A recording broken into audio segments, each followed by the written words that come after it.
हाँ, ये रिंग अच्छी है, बीवी को पसंद भी आ जाएगी। अरे यस सर, आपकी चॉइस बहुत अच्छी है और ये डिजाइन भी नया है। डिजाइन नया है वो तो ठीक है, लेकिन सोने की प्योरिटी का प्रूफ कहाँ मिलेगा?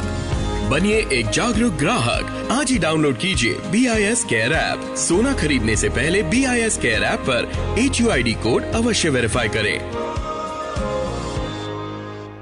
नमस्कार, ये आकाशवाणी चंडीगढ़ है। अब आप प्रतिका से प्रादेशिक समाचार सुनिए। पहले इस बुलेटिन के मुख्य समाचार। केंद्रीय मंत्रिमंडल ने स्वायत्त निकाय मेरा युवा भारत की स्थापना को मंजूरी दी। सूचना एवं प्रसारण मंत्री अनुराग सिंह ठाकुर ने स्वतंत्रता सेनानियों की गाथा पर आधारित एनिमेशन श्रृंखला KTB भारत है हम का शुभारंभ किया। हरियाणा उद्योग एवं वाणिज्य विभाग ने सूक्ष्म, लघु एवं मध्यम उद्यम पारिस्थितिकी तंत्र को मजबूत करने के लिए भारतीय रिजर्व बैंक द्वारा अनुमोदित 3 TREDS संस्थाओं के साथ समझौता ज्ञापन पर हस्ताक्षर किए।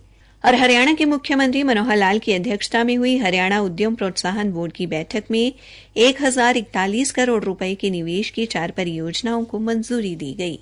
अब समाचार विस्तार से।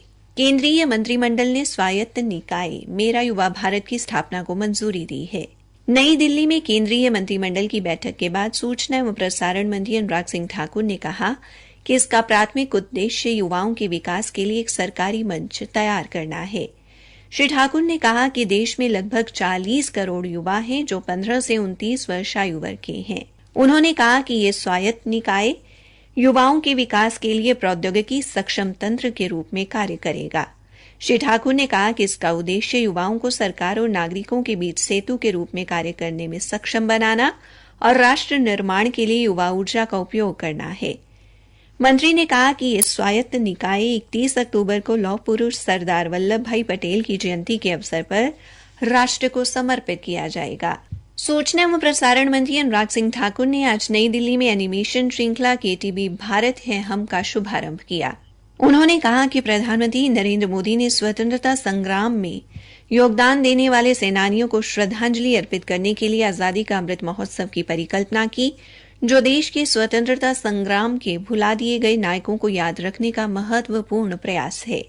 श्री ठाकुर ने कहा कि इसी दिशा में ये एनिमेशन श्रृंखला इस महीने की 15 तारीख से दूरदर्शन, अमेजॉन प्राइम वीडियो और नेटफ्लिक्स पर शुरू की जा रही है, जिसके एनिमेशन पात्र क्रिश, त्रिश और बॉटली बॉय एक अनूठे तरीके से स्वतंत्रता सेनानियों की गाथा प्रस्तुत करेंगे। श्री ठाकुर ने कहा कि 12 भारतीय भाषाओं और 7 अंतर्राष्ट्रीय भाषाओं में यह अनूठा प्रयास किया गया है ताकि न केवल देश बल्कि पूरा विश्व हमारे वीर नायकों के बारे में जान सके। उन्होंने कहा कि आजादी के बाद विद्यार्थियों को केवल कुछ गिने चुने लोगों के बारे में ही बताया गया, लेकिन बिरसा मुंडा, रानी अब्बाका जैसे अनेक लोग हैं जिनकी स्वतंत्रता संग्राम में अहम भूमिका रही।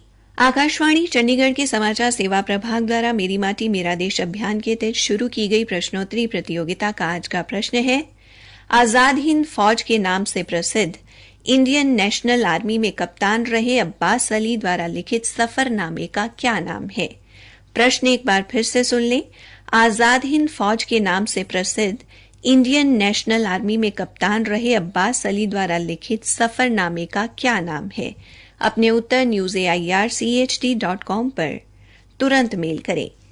कल पूछे गए प्रश्न का उत्तर है, असम के कुशल कंवर एकमात्र ऐसे स्वतंत्रता सेनानी थे जिन्हें भारत छोड़ो आंदोलन के अंतिम चरण में फांसी की सजा सुनाई गई।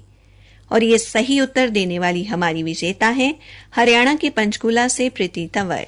देश के साथ साथ आज हरियाणा में भी अंतर्राष्ट्रीय बालिका दिवस मनाया गया। पंचकुला में आयोजित राज्य स्तरीय कार्यक्रम में महिला एवं बाल विकास विभाग की आयुक्त एवं सचिव अमनीत पी कुमार मुख्य अतिथि के तौर पर शामिल हुई और उन्होंने बेटी बचाओ बेटी पढ़ाओ अभियान का जिक्र करते हुए कहा कि हरियाणा में लिंगानुपात में हुए सुधार को और बेहतर बनाने की जरूरत है।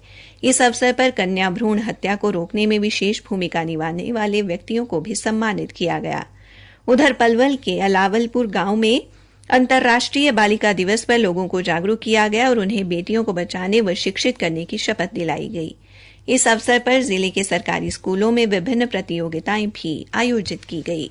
पंचकुला के उपायुक्त एवं श्री माता मनसा देवी पूजा स्थल बोर्ड के मुख्य प्रशासक सुशील सारवान ने 15 से 23 अक्टूबर तक आयोजित होने वाले अश्विन नवरात्र मेले के सफल आयोजन के लिए आज एक बैठक की अध्यक्षता की और माता मनसा देवी, काली माता मंदिर कालका और चंडी माता मंदिर में नवरात्र मेले के संबंध में की जा रही तैयारियों की समीक्षा की। इस अवसर पर नगर निगम के महापौर कुलभूषण गोयल, माता मनसा देवी पूजा स्थल बोर्ड के मुख्य कार्यकारी अधिकारी अशोक कुमार बंसल भी उपस्थित रहे। उपायुक्त ने संबंधित विभागों के अधिकारियों को श्रद्धालुओं की सुविधा को देखते हुए सभी आवश्यक प्रबंध समय से पहले पूरे करने के निर्देश दिए। उन्होंने माता के दर्शन के लिए दिव्यांग और गर्भवती महिलाओं के लिए अलग से प्रावधान करने को भी कहा। श्री सारवान ने पुलिस विभाग को मेले के दौरान कानून व्यवस्था बनाए रखने और यातायात को सुचारू रूप से चलाने के लिए विभिन्न स्थानों पर नाकों की व्यवस्था करने और प्रत्येक गतिविधि की निगरानी के लिए 24 घंटे अधिकारी व कर्मचारी तैनात करने के निर्देश दिए।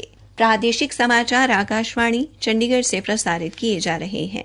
हरियाणा में सूक्ष्म लघु एवं मध्यम उद्यम पारिस्थितिकी तंत्र को मजबूत करने की दिशा में एक अन्य महत्वपूर्ण कदम उठाते हुए उद्योग एवं वाणिज्य विभाग ने भारतीय रिजर्व बैंक द्वारा अनुमोदित 3 व्यापार प्राप्य ई डिस्काउंटिंग प्रणाली TREDA संस्थाओं के साथ समझौता ज्ञापन पर हस्ताक्षर किए हैं।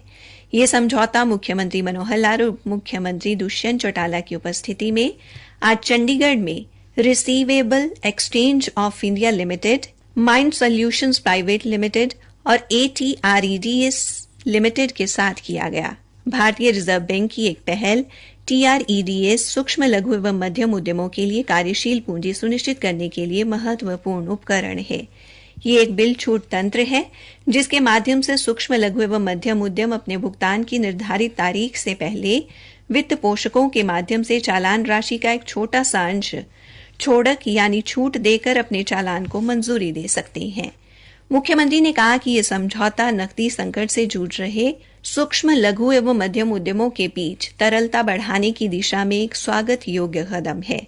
यह कदम सूक्ष्म लघु एवं मध्यम उद्यम विक्रेताओं को कम लागत तथा कोई कोलेटरल फंडिंग न करके हरियाणा में सूक्ष्म लघु एवं मध्यम उद्यम पारिस्थितिकी तंत्र को बढ़ावा देगा, जो पहले विलंबित भुगतान और तीव्र कार्यशील पूंजी की कमी का खामियाजा भुगत रहे हैं। मुख्यमंत्री मनोहर लाल ने कहा है कि अधिकारी उद्योगों में हरियाणा उद्यम प्रोत्साहन नीति 2020 के तहत हरियाणा के युवाओं के लिए 75% रोजगार उपलब्ध करवाना सुनिश्चित करें। मुख्यमंत्री आज चंडीगढ़ में हरियाणा उद्यम प्रोत्साहन बोर्ड की 15वीं बैठक की अध्यक्षता कर रहे थे। बैठक में 1041 करोड़ रुपए की निवेश की 4 परियोजनाओं को स्वीकृति दी गई।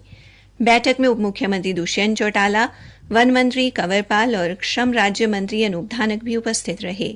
IMT रोहतक में JV एसोसिएट को 100 एकड़ अतिरिक्त भूमि में अनुसंधान एवं विकास के विस्तार की भी मंजूरी दी गई।